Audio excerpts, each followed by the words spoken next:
What is up, everyone? Welcome back to the RePHIL studio.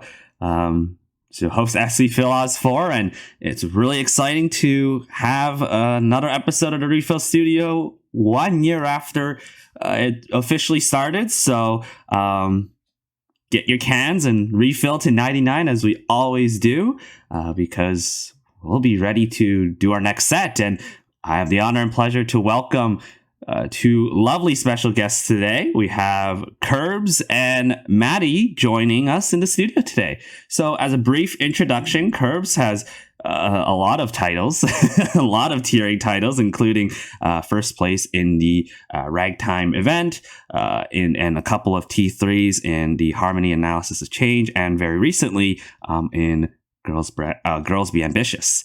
Maddie, on the other hand, also has a couple of T3 titles. T3 is a pretty popular title in this group here, in the Little Rose Harmony event, as well as what was that again? The other event, FH. Well, feel heat beat. There you go. I did my notes. It's 7 a.m. here, and also T10 in the Terrible Horror Night event. So both of you, thank you so much for taking the time to join us today in the RePHIL studio.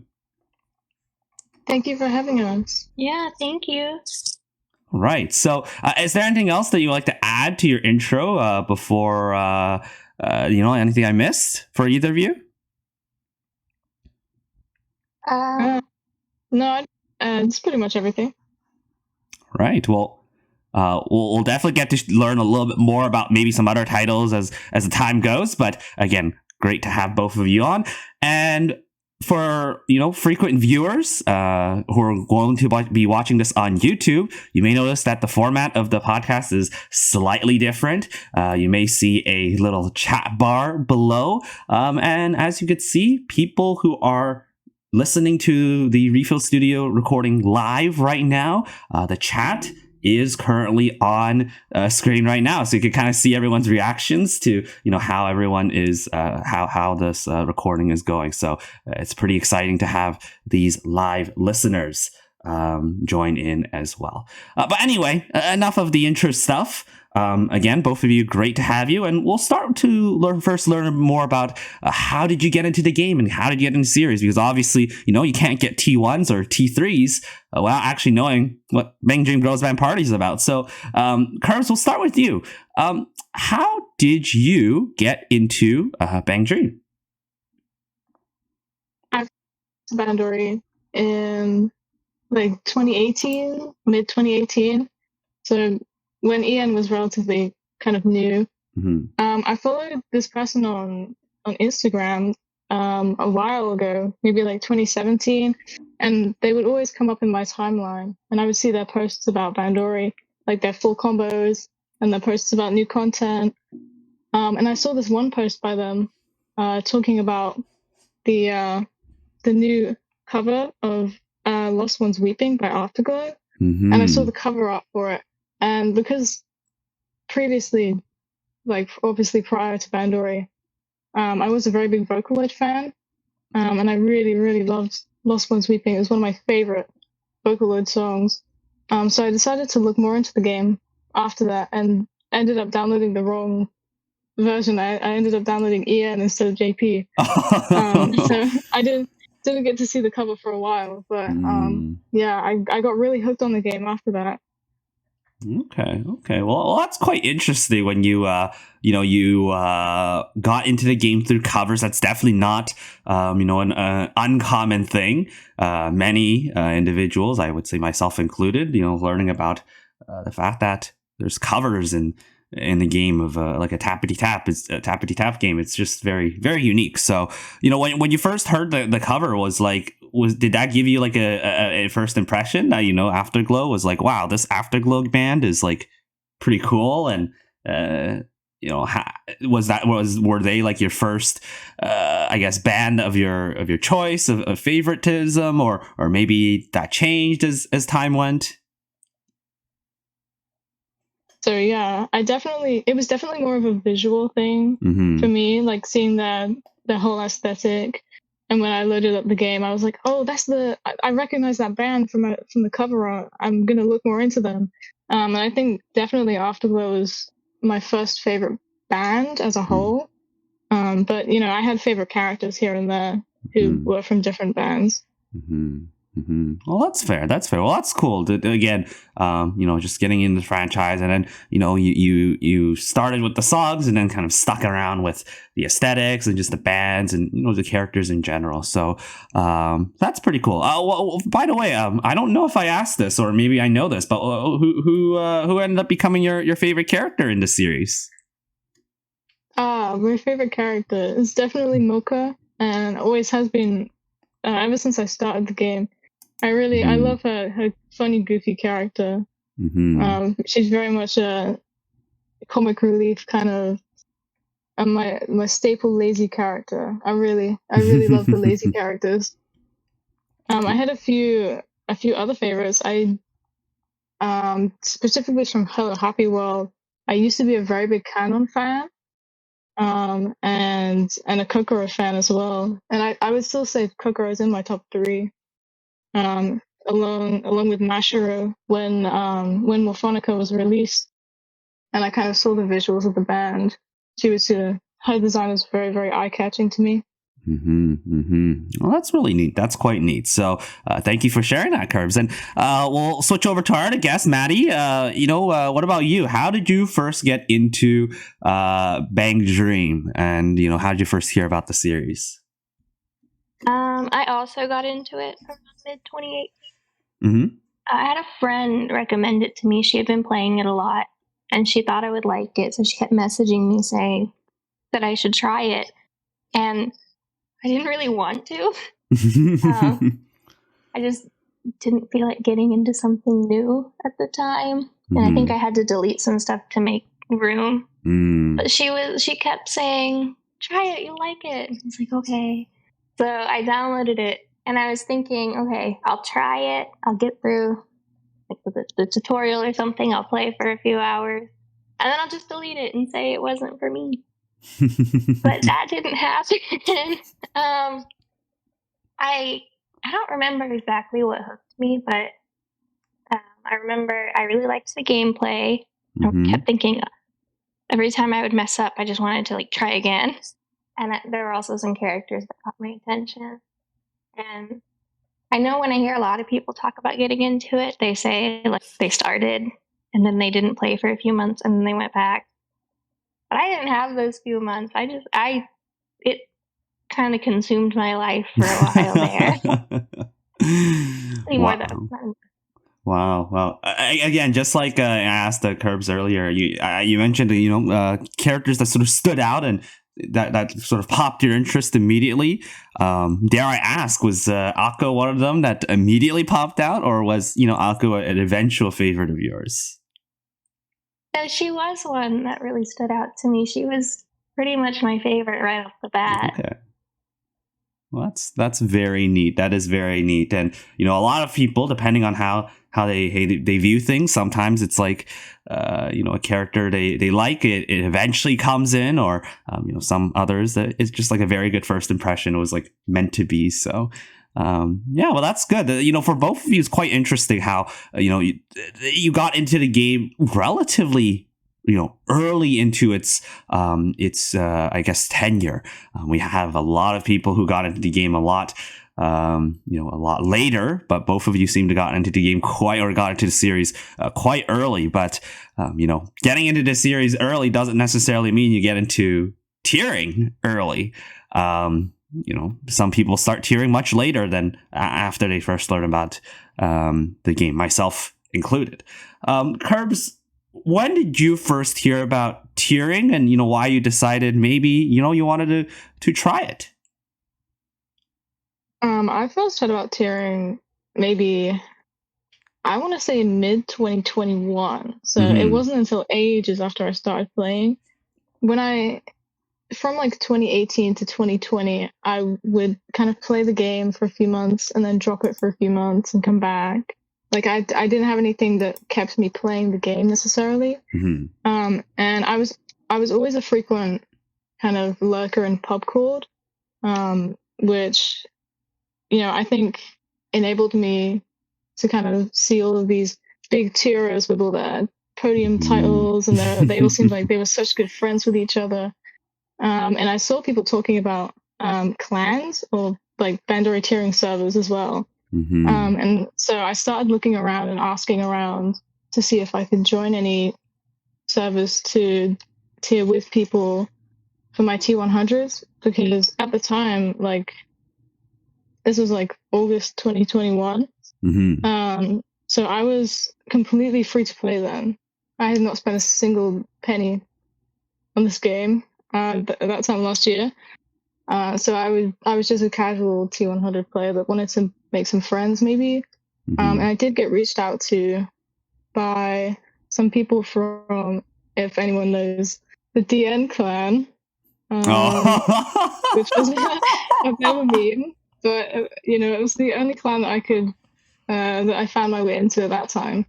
I got messaged by someone from DN, and I got sent an invite to the Summer Colored Sunshine Days server about 3 days into the event. And I guess that kind of, I joined and I started filling for people, and I met a lot of people in that server that I still tier with, and they're my very close friends within this community to this day. So, Wow, that's amazing just to hear that, it's interesting because, again, you got into Pubcorn, and it seems like you were sort of a Pubcorn fiend for a while. Did you join when, it was still not the official server that eventually became the official server, and you just kind of like stumbled there? I think I was in it from like maybe 2019. I didn't join it straight away. I was very much just a game player. I didn't really look into the community much. But I guess joining all these servers is just, it went from I'm just in Popcorn to I'm in a few tiering servers, and now I'm just like a regular in every one. Yeah, wow. And I didn't think I was going to hear the elusive word DN in this podcast. DN has some, it's famous or infamous in the community, depending on how you look at things. I don't know if I want to ask, your overall experience in that community. I've heard some, I don't know, unique stories of what happens in there sometimes. I mean, I wasn't really active in it for very long. That's fair. I saw it more as like a stepping stone. That's fair. Like, I want to get to these professional servers. Maybe if I join this server, someone will have some connections somewhere, and I'll be able to get into the professional ones, which did end up happening. So, okay, well, big shout outs to DN then, in that aspect, and that they were able to at least help out in that sense. And that's the cool part about the community. As much as like how big the community is, ultimately it's pretty well connected, and there's a lot of ways you join and find ways to join servers. And again, finding the first tiering server is usually the hardest, but as you mentioned, Kirbz, once you find that first one, it becomes so much easier to find other ones. And you mentioned that now a regular amenities tiering servers. And I just really want to stress the fact that I love that you mentioned how you used past tense when you said you were a free-to-play player. Definitely. I think that all kind of went out the window around October 2021, and I never looked back. Oh no. Well, Maddie, when you hear about whaling and such, does that resonate with you? Or when you first started getting to tiering yourself? No, I was also free to play for a long time, but same for me. It's a past tense, unfortunately. Oh no. I feel like I'm probably more of a dolphin. I get smaller stuff. I think people think I'm a bigger whale than I am. Mm-hmm. Almost everything I tier has been like weirdly dead. So I've never needed to really spend too much. That's fair. That's fair. And again, for you, how did you first hear about tiering? Like it seems like, again, when someone gets into tiering, there it might be like a curiosity thing. It might be like, oh, like I want to show the world, like, you know, what I could do. So how did you first get into tiering? For a while when I was playing the game, I didn't even know there were events going on. For a while, I would play a lot just in free life, and I would get these rewards, and I'd be like, oh, there's a new 3-star in my gift box. That must be because I'm playing new songs. And then I found out that there were events going on, and they happened like one after another all the time. So I was just getting like top 10K and all of those just because I wanted the prizes. And then I got my first T100 at the beginning of 2020. I think it was a day off downtown. Saya banner. And I didn't really plan on that one. I just like played a lot for some reason that week, and I ended up kind of in the 200s towards the end. So I used cans to get into T100 on like the last day. So that was kind of an impulse thing. And then eventually I also became kind of a pubcord lurker. And the first time I ever like whaled to tier was for No Limit 2021. And I went for T10 for that. I don't know what prompted me to try to pub a T10, like, you know, a tiering experience, but it worked out. Wow. It was that dead, but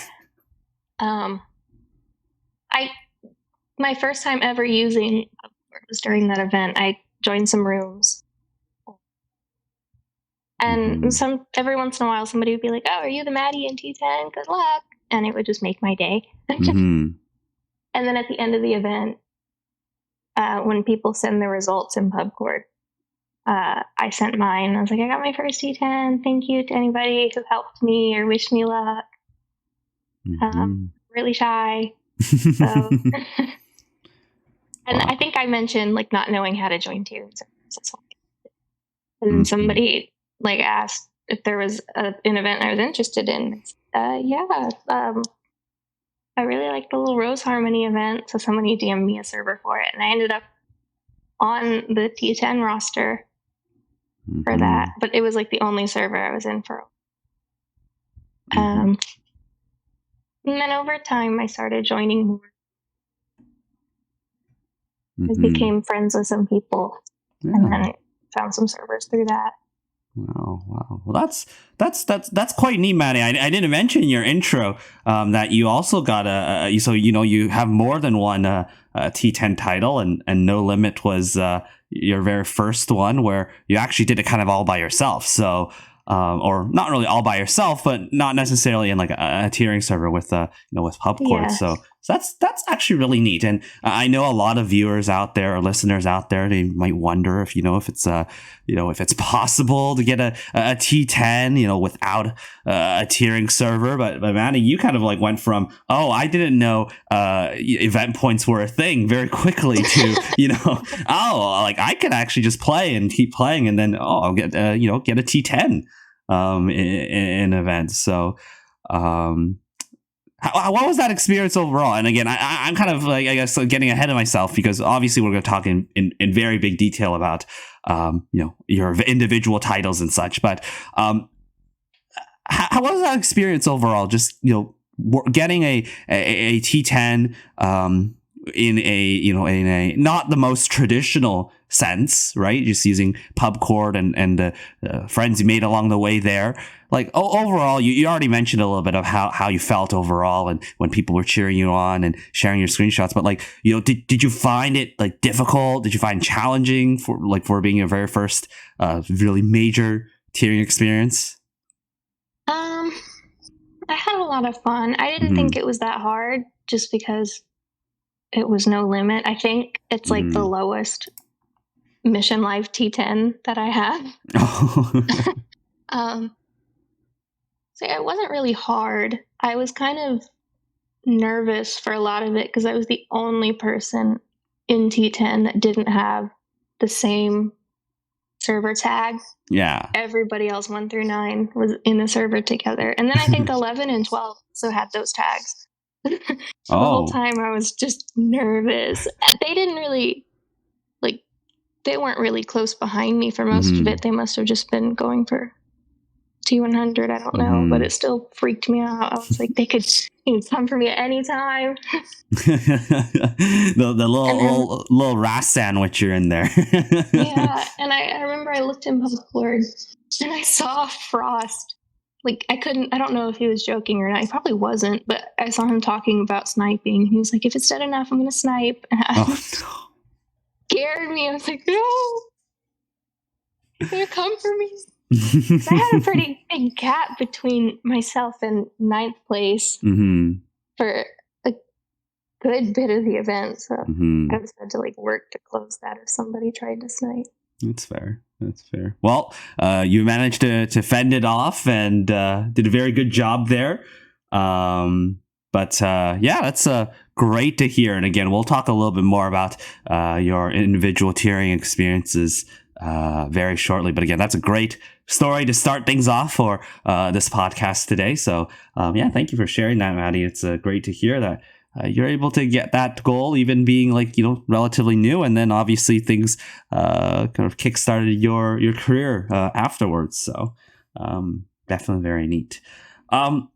One thing I always like to ask, when we have more than one special guest is, the reason why both of you are here today is because both of you are very well familiar with each other and are very good friends with each other. So I don't know if you recall, maybe it has been a while, or maybe it was, you remember it, as light as day.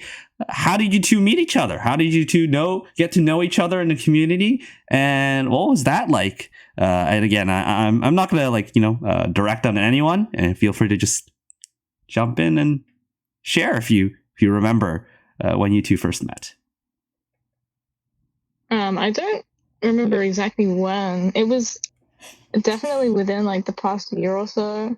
I think me and Maddie met in a Bandori clan called WGT, which is run by Dia. And I was looking around in PubCord and I noticed a lot of people with the tag on, and I was like, I've always wanted to be in a cool Bandori clan because I saw all these like all these clans with like cool players in, and I was like, maybe they'll let me in if I ask really nicely. So I asked I think Creamy for an invite, and I ended up getting into WGT. And I made so many good friends there. A lot of which I think we ended up tiering from the past with, which was our T10 sweep, which was really fun. But I met Maddie there, and I definitely didn't know her previously. I think I definitely saw her for the first time in that server. And the server was so active that I guess we just got to know each other really well.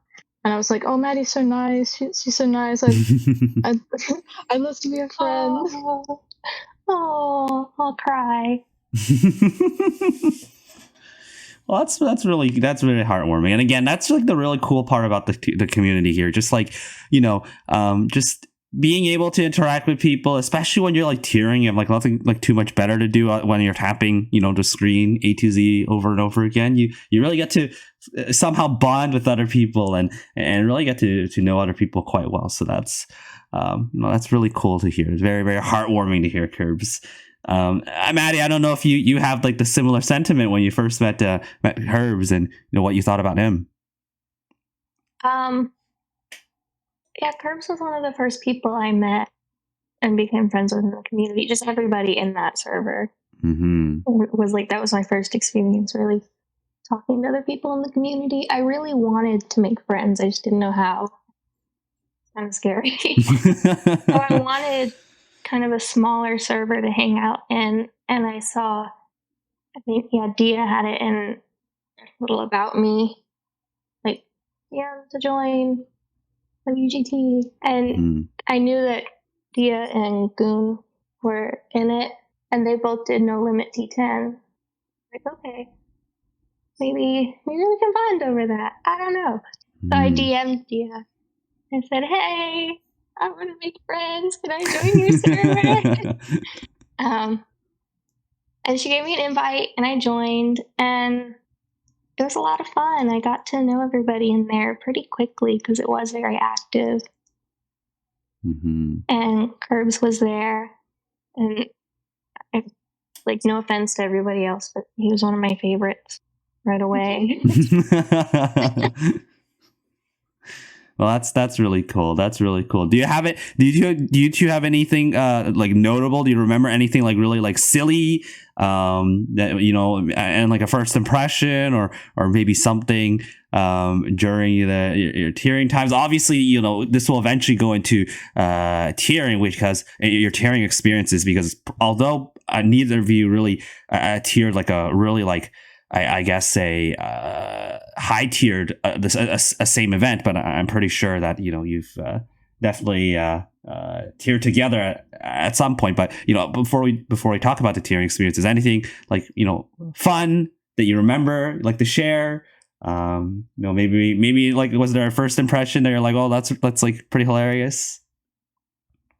I think during one of Maddie's T10s, Terrible Horror Night, a few of us in WGT decided to do a T50, and decided to do a train, because obviously we couldn't T10 with Maddie, so we were T50 for Maddie. And the last day of that event, we all parked in a train, and it worked out so well. And I woke up to a notification from everyone in WGT going absolutely crazy because we were about to get voted from the T50 in the last 20 minutes of the event. And when the event ended, I didn't break the park, and we ended up perfectly where I ended up exactly in 50th place. So it was very much an interesting experience. But yeah, that was our T54 Maddie. That's very neat. I remember I was already parked in T10, so I couldn't help anybody. I just had to watch them all scramble around.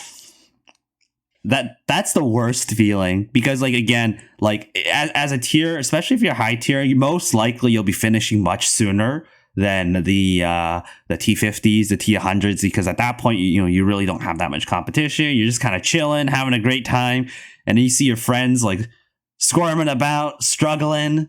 The boat is coming for them. That's definitely not the greatest feeling, but you just kind of have to cheer them on the side. So yeah. It definitely ended up okay, and I never actually experienced a boat.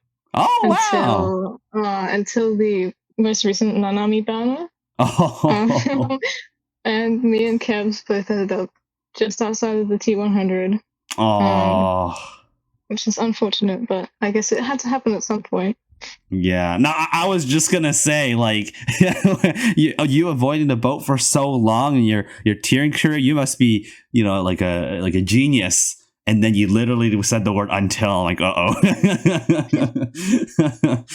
Well, we'll definitely talk about some of your amazing tiering achievements for both of you very soon. So we'll just get right into it, and I'm gonna go in kind of order, like in sort of I guess chronological order in terms of time. I think that makes the most amount of sense. So we'll do that. And Kirbz, you already teased this, but again, Maddie, you did get T10 in Terrible Horror Night, and obviously, other than the fact that it was an Aqua banner, and it just makes sense that you would tier that. For you, what convinced you that you wanted to go for T10 in this particular event? And in particular, right, because you already have a T10 title. So it seemed like maybe you weren't satisfied with just one. You wanted a second one. So what kind of convinced you that, you wanted to get another T10 title? I didn't think about Terrible Horror Night or tiering it for a long time. I was in House of Wales for for Little Rose Harmony. I was on the roster for that. And then they ended up taking over Terrible Horror Night, and they had a roster in there. Mm-hmm. So I didn't know if it was full or not. I don't remember if it said, but I DM'd Zippy. And I was like, hey, would it be okay if I went for T10? And I think she had it capped, because she didn't know what the competition was going to be like. And she was like, put me on the wait list. I was like, okay. And I kind of forgot that it was on the wait list. But as it got closer, I wanted to go for it more because it looked like the competition had dropped a little bit. I DM'd Zippy again. I was like, hey, what's that waitlist looking like? It was like the day of the event, and I was DMing T1. And she said that I could go for it. I could kind of go for it on my own for a little bit, and then depending on how competition looked, I could join the roster during the event. So that's what I did. I started pubbing, and I got myself into T10. I was pretty secured in there for a while. I think somebody may have dropped in the server. So Zippy DM'd me and was like, hey, do you want to be on the roster still? And I was like, yeah. And so I started actually being able to room in there, and that was my first time ever using tiering rooms for myself. I had filled a little bit before, but that was my first time actually being T10 and being able to join a room, have people help me. And it was so nice because my only experience before that was pubbing for the T10. Okay. And it made things so much easier. What what was that experience like, going from a pubbing experience to a tiering server? Because obviously tiering servers is very, very different from pubbing. There's all these rules you have to follow with the rooms and efficiency. Was that a difficult transition for you, Maddie, or was that something that you it clicked very, very quickly? I had already filled a little before, so I kind of knew how it all worked for the most part. I don't think it was that big of a transition. I think I read everything over and over and over so I would know what to do because I didn't want to mess up. Yeah. No, it was really nice being able to room, because I had been pubbing, and you always have to do soft meta, because if you picked A to Z in pubs, it was over for you. It was DC every time. So I was doing random home street and stuff like that in pubs. And you just never know. Sometimes people will take a long time. Sometimes people will sometimes people mess up and we'll get B rating. So my EP was kind of all over the place there. So being able to play in a server and have the consistent meta and be moving the whole time was really nice. For sure. That's definitely something. Pubs is you're in a whole adventure, and trying to pick A to Z over and over, it might be difficult for pubs. That's why the meta choices of songs is quite interesting. I actually just recently did a video of that myself about talking about a song meta, which will hopefully influence more pubs to not DC on A to Z, but I don't know how much more I could do with that. So, but yeah, Maddie, again, big congrats on that T10 again. And again, we heard from Kirbz already about how the group of friends were there to kind of support you throughout and that journey, and you had a pretty fun beginning. Eventually joined the server and were able to secure that title. So big shout outs to you. There on that title. Thank you. You're very welcome. So Kirbz, we'll jump over to you, because between when you first started, right? You mentioned how you first started your tiering journey in the Afterglow Summer Colored Sunshine Days event, but between then and your eventual first T10 in, I believe that was your first T10, the analysis of harmony and change. What was that experience like? going from, oh, I just want to do a casual T100 to, oh, maybe I actually kind of want to T10 something. When did that first start, and why particular this Ruby banner here? My first T10 was actually, I don't know if a lot of people know this, because I joined the roster like 3 days into the event. Einsatz of a New Journey. Oh, the Mashiro okay. banner. It was kind of in between all of the One of Us delays. So Harmony and Change was my first podium, which was my 5th T10 plus title, I think, overall. So Einsatz was my first T10, and I was going to go for a T100 for it, obviously, because I really like Mashiro.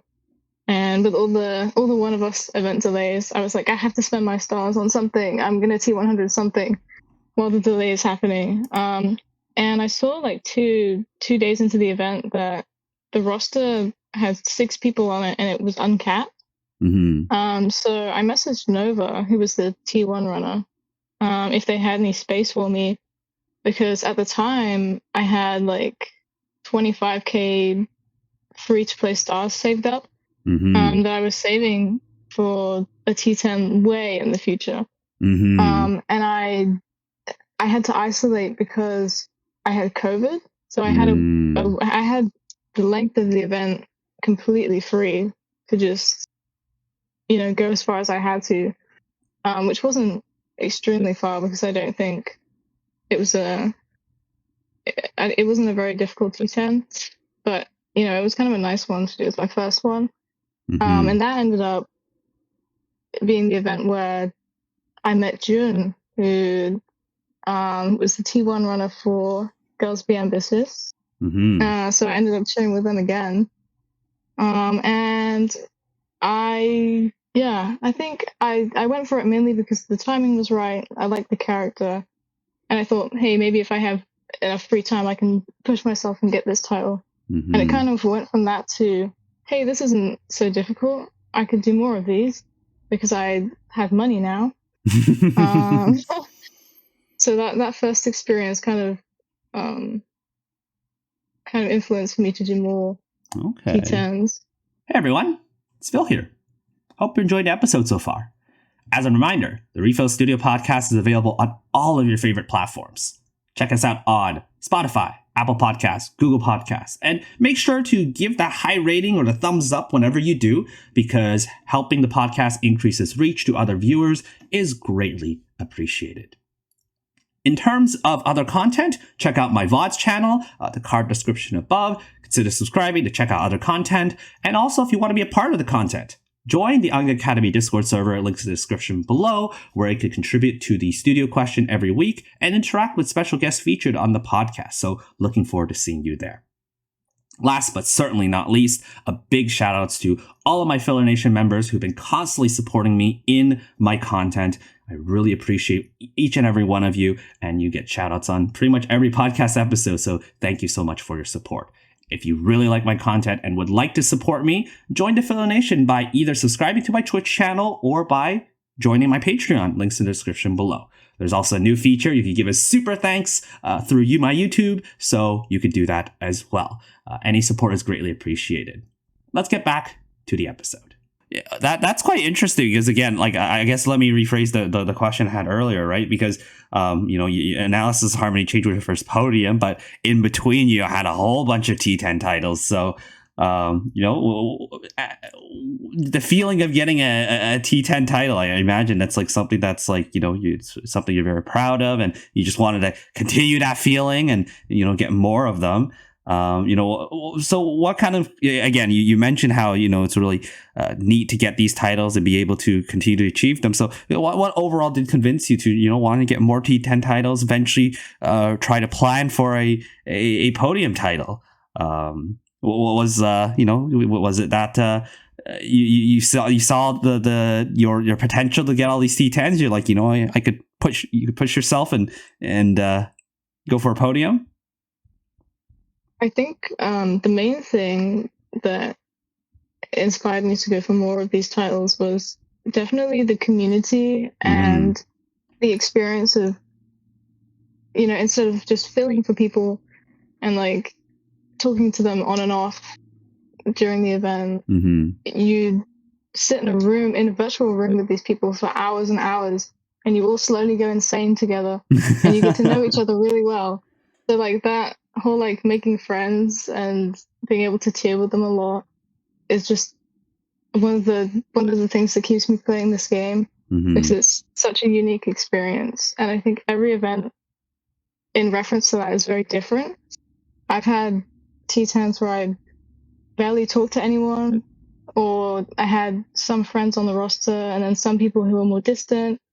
And I've had events, like Tales from a Splendid Night, which was basically the whole roster was a big group of my friends, and we were all in the VC together all the time, and it was such a fun experience. And I love that kind of environment, even if tiering it can be very hard sometimes. I think that that kind of community experience is what really makes me want to cheer these events. Yeah, you made a very good point, Kirbz. Like tiering is definitely not easy, because you're really just sitting on the screen, tapping Unite from A to Z over and over again. And you already mentioned that community, right? Community is a very important aspect of giving yourself motivation to continue pushing yourself, making sure you do well and continue to tier. Is there anything else that in particular that you found during tiering that made you feel that, okay, this is although it's difficult, this particular strategy that I've found makes it a little bit easier for yourself in tiering? And I guess it kind of leads to the fact that how do you just kind of avoid burnout, right, from all the tiering? I don't think I've ever had to deal with any burnout, because I live and breathe this game. I'm so obsessed with it. I can't really I don't think I could get burnt out. And I think definitely the community and just having friends that I can talk to during events and off events, like casually, kind of keeps me hooked. It keeps me, from taking those 6-month breaks I did like in 2018, 2019, where I didn't have anyone. But I think definitely with tiering in particular, like going through an event and being able to just sit down and play the same song over and over again, and be able to do that consistently to get titles.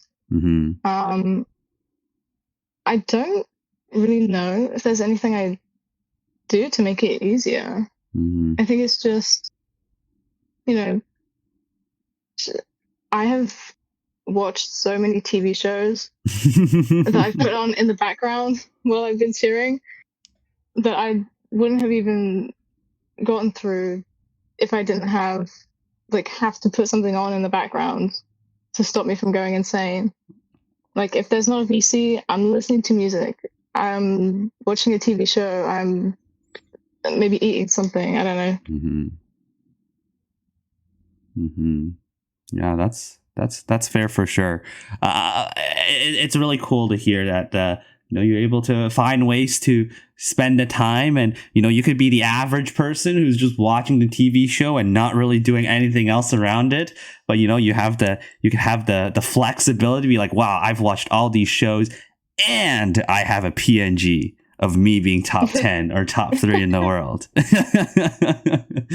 So that's another thing, the PNGs. I think it's a little bit of a flexibility, the motivation of, if I do this event, I'm gonna have this title, and then people will be like, yo, are you like T10 one of us? That's so cool.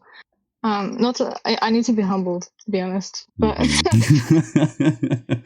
think that's nice. It's nice to be recognized, For sure. not just like by people as a friend, but like people know you from tiering. I think I think that's very cool. That's really, really neat. Maddie, I'm not sure if you want to add to that, because again, you as well, you've definitely tiered quite a bit of events in relative time succession, right? They're pretty close to each other in terms of time. Anything you want to mention about trying to avoid burnout, and what sort of motivates you to continue to tier the way you do? It's kind of the same for me. I just love the game. And having friends now really does make it easier. I've gotten more comfortable voice chatting over the last few months, and that helped a lot. It's nice having people to talk to kind of have your mind on something else besides the repetitiveness of tiering. Honestly, I like filling a lot. I usually fill like every event. That's fill with an F, not PH. I'm sure we all know. But I honestly, sometimes I feel like I like filling more than tiering. I love being able to help people. And lately it feels like every event I have a friend that's high tiering. So it's nice to hang out with them and help them. That's because K tiers every event. I mean, yeah, what? That's true. It's because Wow, someone getting called out. A previous podcast guest getting called out a little bit. But yeah, I think the filling is what keeps me from getting burnt out. That's fair. Well, that's really neat, and you might as well. You can even, Maddie, you can even change your Twitter handle to Tier Care, not just Akko Care, because that's how much you care about all your tiering friends. So, I do. So true. But okay, that's good. That's great to hear. And again, that's great tips for those listeners out there who may be not as familiar with tiering and want to kind of find ways to make sure they get motivated and stay motivated on their goals. Before I move on, Kirbz, I just want to ask, anything notable about your first T3 in the analysis of harmony and change? Was that jump from T10 to podium more difficult, maybe easier? I'm really glad you asked. I was originally on the T10 roster from the end of Ironsats because Nova told me at the end of the event, they said to me, "Oh, I hope to see you around on more Phonica rosters," and I was like, the harmony and change roster is uncapped. Maybe could I have the last spot on that? So I was on the T10 roster for a while, along with a lot of other friends. Riley, who is T1 outside inside, and Kay again, my bestie. And at some point, I think Nova had to drop the T1, and Daniel came in and took the place for that from his server. So closer to the event, the other two podium runners had to drop as well. So it was literally just us T10 members and then Daniel in first place. And we were in a group chat with all of our Raz buddies, Maddie included. And Kay reached out to me and she was like, "There's a T3 spot that is unoccupied and you said you wanted a podium. Maybe you should go for it." And the T2 spot ended up being open as well. So me and Kay decided to go for the podium together, have matching podiums as friends. I don't think I would have reached out if she hadn't have said that to me. But that event was interesting because there ended up being one server, which is always nice. And although I did have college classes and I did have work during the event as well, everyone else was busy as well, and we only had maybe one pub competition in terms of podium, so we managed to outrace them. And I think, you know, in particular, the fact that Daniel ended up flatlining for, what was it, like 12 hours? 48 straight hours during the event and raced back up to first place was really funny. But we all ended up parking exactly on 20 million. Wow. Which was really nice. And I think I got to know a lot of people more during that event. I think definitely I was like, oh my god, I get to do a podium with a guy that was T1 for my first ever tiering server. That's so cool. And now I definitely became closer with Kay and Daniel after that event, which is really nice. Everything kind of comes full circle, right? You know, you're tiering with the person that sort of first introduced you to the community. It's always like the best feeling. I actually myself had a pretty similar experience as well. So that's really, really neat. So big shout outs to the friends, the whale-fluencers who convinced you to whale and get those titles. So big shout outs there. So great stuff, Kirbz, is on that event as well. We'll briefly go back to Maddie. Again, for not too long after, there was Little Rose Harmony, and you decided that you also wanted to go for your first podium title. So just Maddie, quickly share your thoughts about your thought process of wanting to go for a podium, not just the T10, and overall how that went. Little Rose Harmony had been one of my favorite events for a really long time. Just the story and the cards and everything. I was really happy to be on the T10 roster for it. And then Zippy, the T1, ended up dropping. And the roster moved over to a different server, a RAS server. And then Frost took over T1. Simi took over T2. And then I think Frost messaged the group and was like, does anybody want the extra T3 spot? And I was like, me. Because I just love the event so much. I don't even think I had many funds. But I was like, I'll figure it out. It's fine. So I went for it. I ended up being sick for most of the event. Aww. So it wasn't the greatest experience, but I'm still really happy. Was it quite interesting to be able to, you have to message the person who was trying to snipe your first T10 title and be like, yeah, now we're working together and trying to get the, our goals? Yeah, it was cool. I don't know if Frost even knows that I was like panicking during that. But yeah, it was cool to actually be able to tier with him. Okay, well, that's very neat. And again, getting a T3 title, was that? I'll ask this question to you as well. Was that like did you think it was a very big jump to go from T10 to T3? Did you maybe even underratedly think it's easier, or maybe it was more difficult? It was not a big jump at all because it was Little Rose Harmony. I think I also have the lowest live goals podium there too. Got these two little lowest records, but no, it was pretty easy. I was sleeping I was sick, so I was sleeping 12 hours a night to wake up and still be in third. Wow. It was just really dead. I think I definitely played more for Well, T3.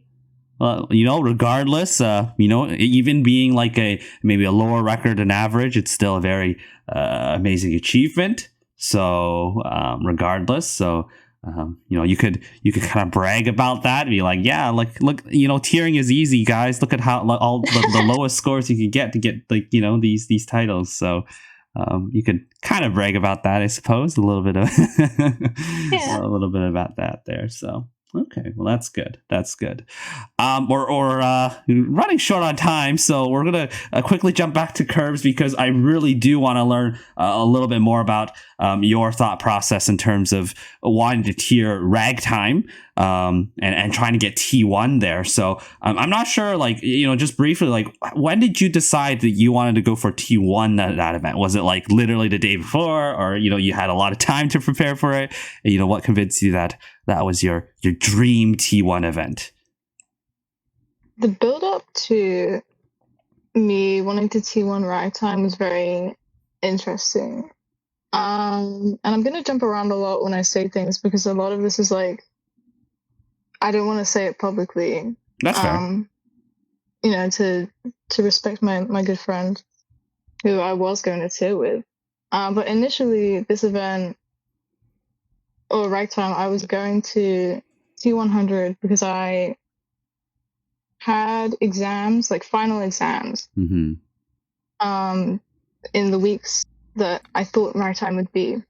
And then I looked at the schedule and I looked at my college schedule and I was like, okay, if they don't mess up the scheduling for the Bandori events, this event will fall perfectly within a 1 week holiday between my exams. So I can T10 this. It's easy. I got reached out to by a friend who was like, hey, maybe I want to do a T3. I want to do a T10. Do you want to help me? And I was like, okay, I'll T10 with you if I can, if my schedule lines up with it. And as the event got closer, I realized this is definitely going to line up if they don't mess it up. So I was like, we can go T1, T2. And it got to the point where I was like, if this is the perfect opportunity, and Mocha is my favorite character, and Kokoro is in my top 3, and I can do this T1, I feel like I'm gonna part ways, and I'm gonna try and go for the T1 instead of settling for a T2. So we did end up kind of going separate ways, and becoming competition for the T1. And I found a home in K's ZLS server, which ended up being a joint server for the Ragtime event. So thank you, Kay, for letting me use your server because I would not have known how to set one up in time. Shout out to Kay once more. This was about 2 months, I think, before the event started. And I knew we had a big server competition, which was originally Colibri's server, that had a huge roster, I think, at one point. And I'd heard rumors that a lot of the roster members had dropped because they were inactive or they just couldn't tier it. And because Colibri had previously dropped the Doremi T1, and obviously that ended up being Lemo's T1. And they were still kind of not active within the community. I was like, I don't think they're going to go for this T1. I don't think their server's going to hold up. So I reached out to Dandy after the Dino event because I knew Dandy was going to tier Ragtime as well. And I was like, hey, congratulations on your T10. You did so well. And then the chat kind of went into, oh, you tiering Ragtime. I don't really want to compete again. And then we ended up merging servers with the huge server for that, which made my roster a lot stronger. And I ended up with Dandy as one of my podium runners, which unfortunately didn't work out. And I had a few T10 people. And so it ended up being me and my roster in the ZLS joint server versus my friend. And apparently, allegedly, that I found out before the event happened, Pastry, which, was kind of, I didn't know how to feel about that because obviously Pastry is a very, very well-respected very good tierer with a lot of podiums under his belt. So I thought that was a very interesting challenge. And it ended up, I think, it went well. I think it went well with all the people in the server who were like giving me all this emotional support. I think I had Maddie was definitely one of the best people ever, because she had her Adventure Time stream up for, I think, the first 2 days of the event straight, which me and Dandy were watching. So thank you so much, Maddie, for that. Even if you weren't talking the whole time. I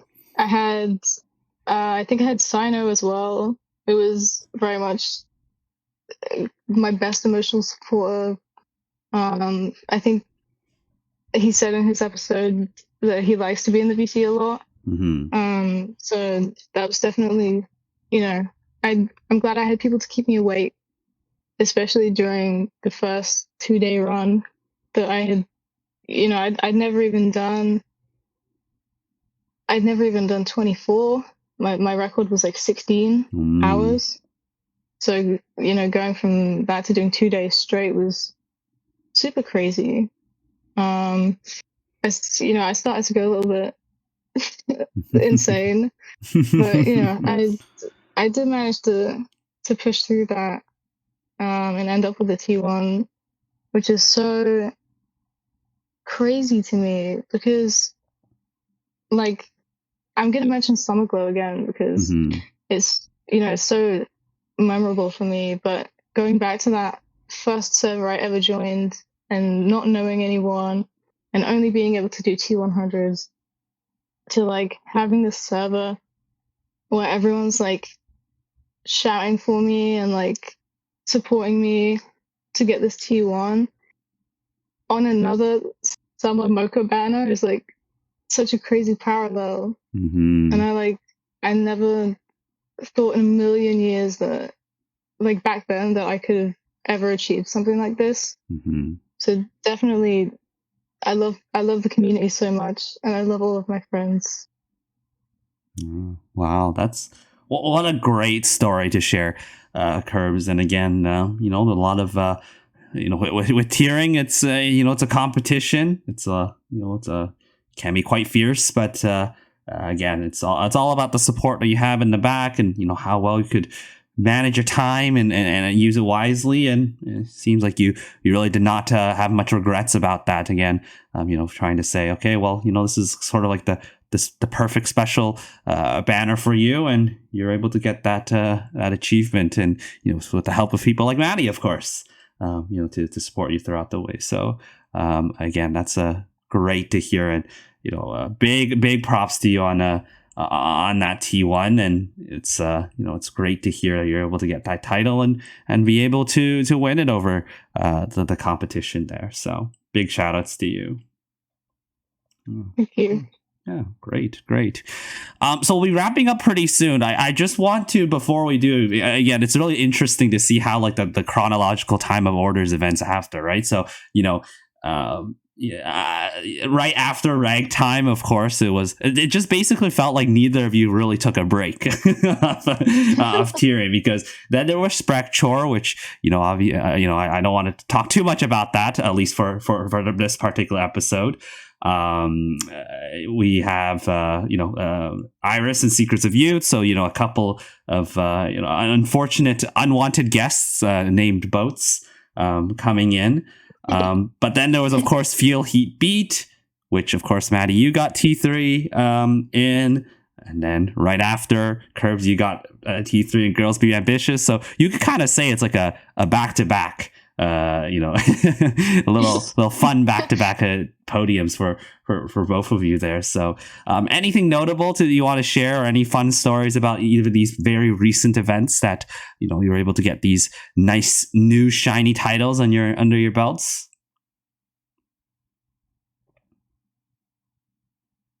I don't know. Just the Itsumodori?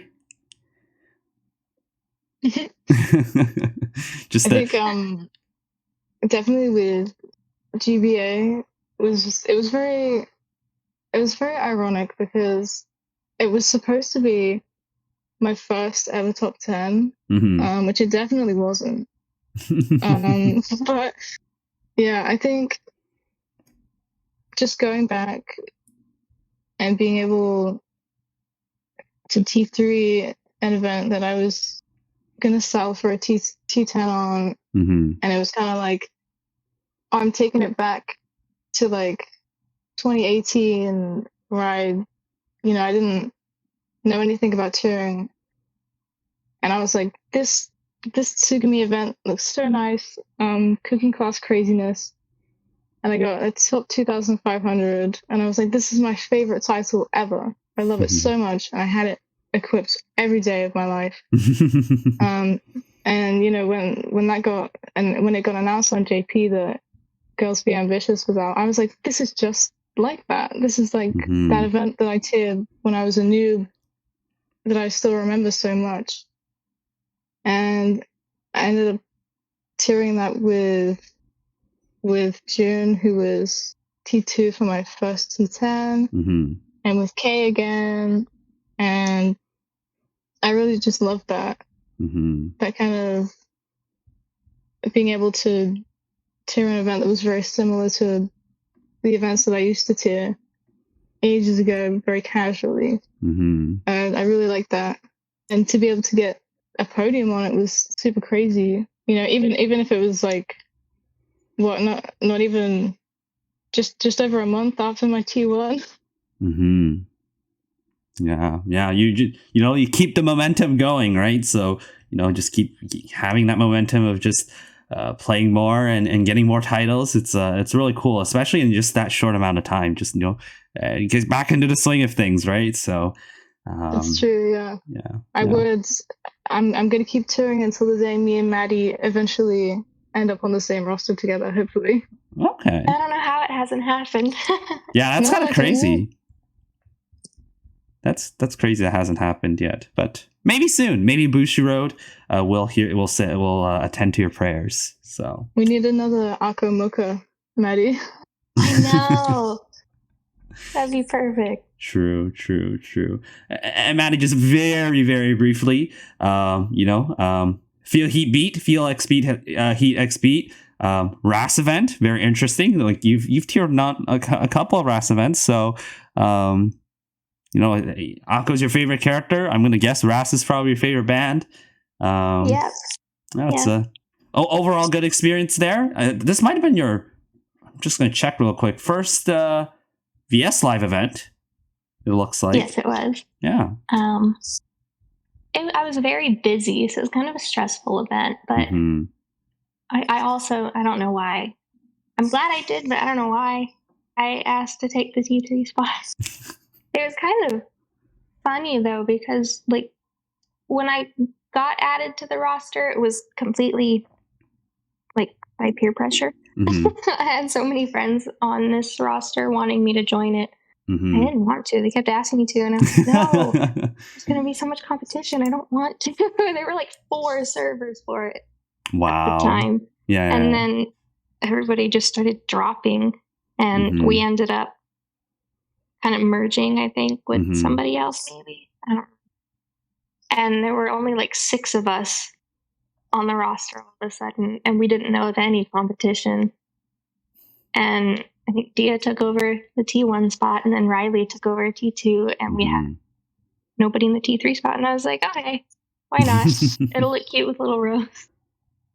It's so crazy. It's such a good combo. I love it. It's so crazy that I went from like not wanting anything to do with the event to having a podium for it. That's awesome. That's awesome to hear. So, again, that's the very beautiful part about tiering. It's always so unpredictable, right? When an event first comes out, there's like so many people who are like, all right, I'm going for it. Obviously, time has its ways with us, and things change as time passes. But for you, it kind of bounced again on the right side to you, Maddie. So, so it all worked out again. So, that's very, very neat. So again, for both of you, Otsu once more on your very recent tiering achievements. I'm sure this will not be the last one, and there will be many more to come. We'll briefly talk about that as we wrap up.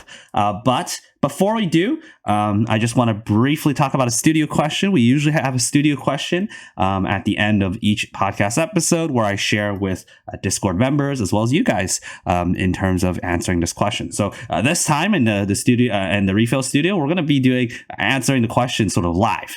So I haven't shared this question yet with our server members. I'm actually doing it right now, and they are welcome to contribute to this question as well. What they're live listeners. And for you two, you could also answer this question very briefly. The studio question is, are you a thumbs player or an index player, and why? Why is that your preference? We'll start with you, Maddie, actually. We'll start with you. Are you a thumbs player, index player? Were you maybe both at one point and switched to one, and why? I'm a thumbs player, and I always have been. Mm-hmm. When I started the game, I was just on my phone, mm-hmm. and I thought thumbs was just the way to go. I couldn't imagine trying to play with my index fingers. I think I had a really small phone at the time, so that's why. But I've just always played on mobile since then. Thumbs is just what I've always been used to and what I've practiced with. Mm-hmm. And I like being able to just take my phone and play anywhere. And play lying down, stuff like that, or I can play outside of my house. For sure. And mostly, of course, it really depends on device. If you're a phone player, very likely you'll be playing thumbs. If you're a tablet player, very likely playing index. Kirbz, what about you? I am only an index player. Just my index fingers. I'm very bad at using any more of my fingers, even though I would love to be able to improve my skill that way. I've been using index for ages. I used to play on thumbs because my account used to be on my phone, but I moved when I got my iPad Pro in 2020. I moved my account over because before that I had a 2013 model iPad that couldn't run Bandori very well. So when I switched over to this new iPad, I was like, this isn't going to work with thumbs. I'm going to have to learn index. And I think my skill definitely improved after that. Drum rolls have never been easier. I'll tell you that. Definitely. So again, it's all about preference, and there's no right or wrong answer.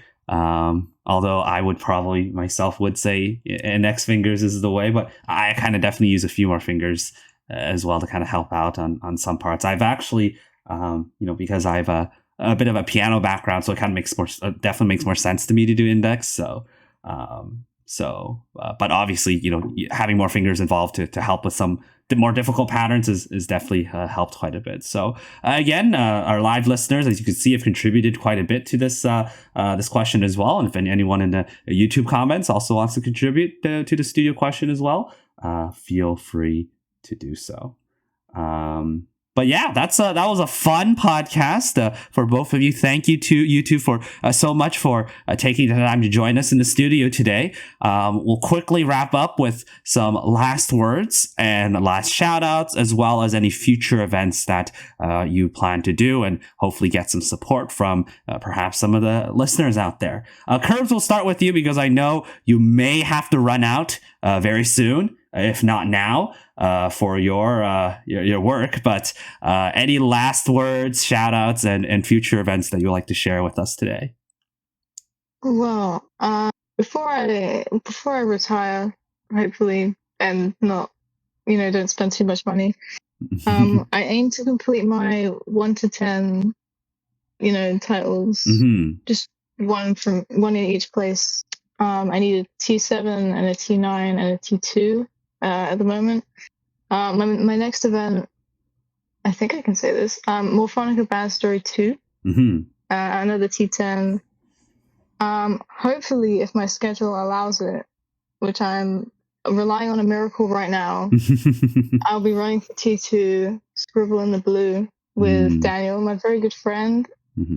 So we would appreciate a lot of support for that because it's a very contested event.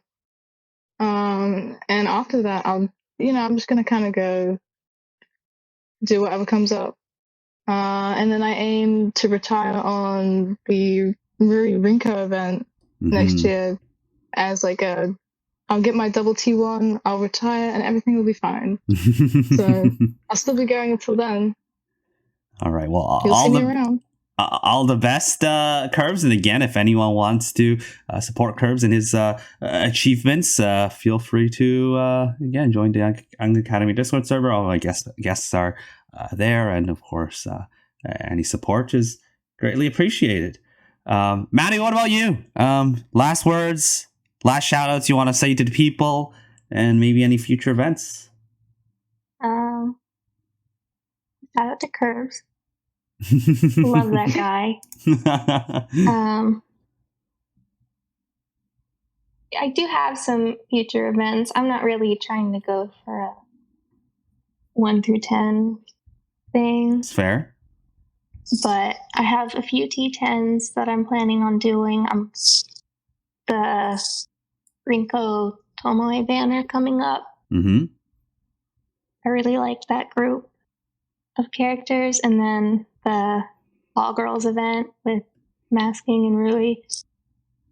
I want to go for T10 for those, I think. And then I'm going for my T2 and T1 next year.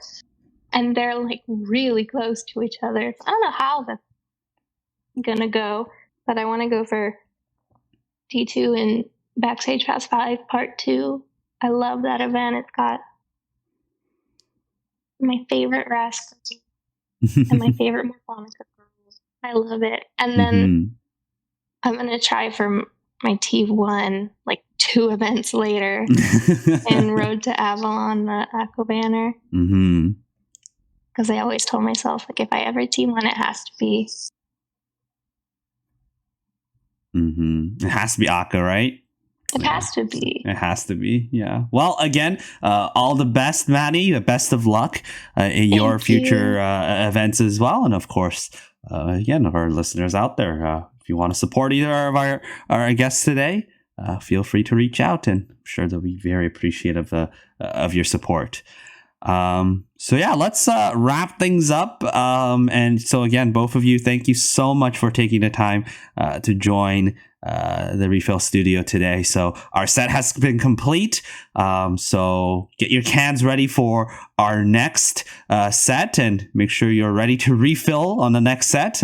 But until then, thank you all so much for listening to this episode of RePHIL Studio. Of course, remember to check us out on all your favorite podcast platforms, on YouTube, Spotify, Google Podcasts, and Apple Podcasts. I've already mentioned this before, but again, feel free to join the Young Academy Discord server to contribute to the studio question and interact with our special guests, and just join a fun community. So until then, thank you all so much for listening, and we will see you all in the next episode. Bye, everyone.